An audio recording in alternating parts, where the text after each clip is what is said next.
Hi, I'm Kate Friesenhahn, and I'm so excited to present to you our film, Six is Not a Crowd.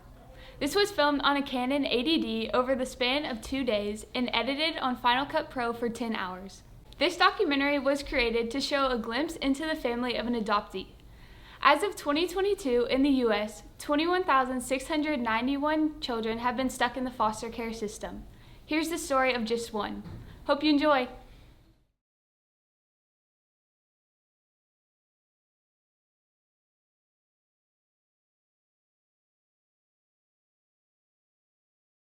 Hi, I'm Carrie Friesenhahn, and my family and I have long been adoption advocates.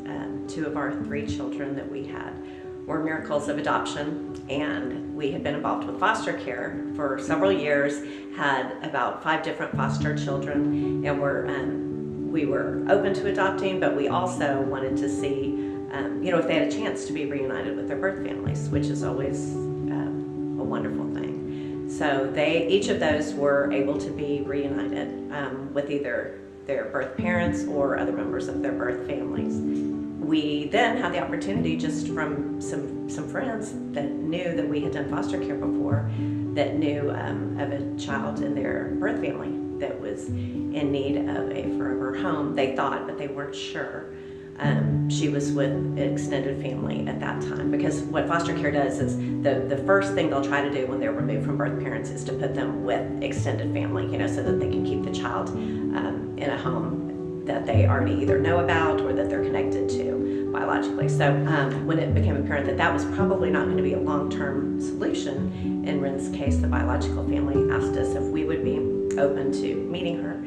And I will never forget the day that she first walked in, the front door, and came into this living room. She was 2.5 years old, and she was just like, "Here I am, ta-da, this is me."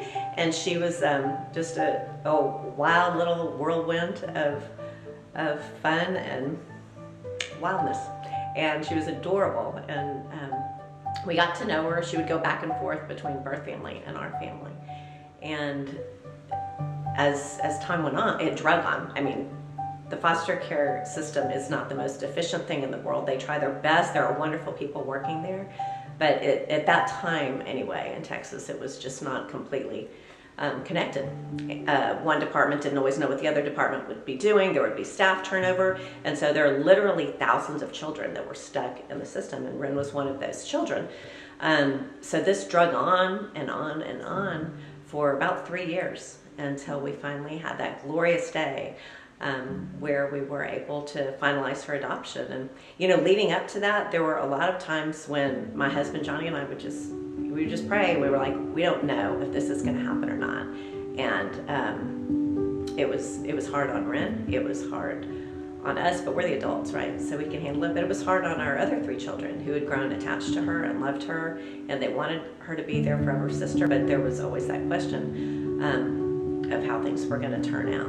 So over and over, the Lord would just keep on telling me. There was a verse from Isaiah, "Behold, I am doing a new thing, something you can't yet even imagine." And he says, I'm making rivers in the wilderness.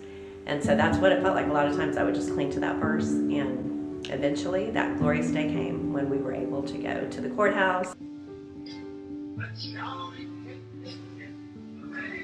What do you think? Do you like how you look? Yes. Where are we going? To the court. For what? For me to be a Friesenhahn forever. You know it, baby. You look great. But even then, I wasn't processing. It all happened so fast, and then woke up the next day, and then, ta-da, there you were, suddenly a family of 6 forever.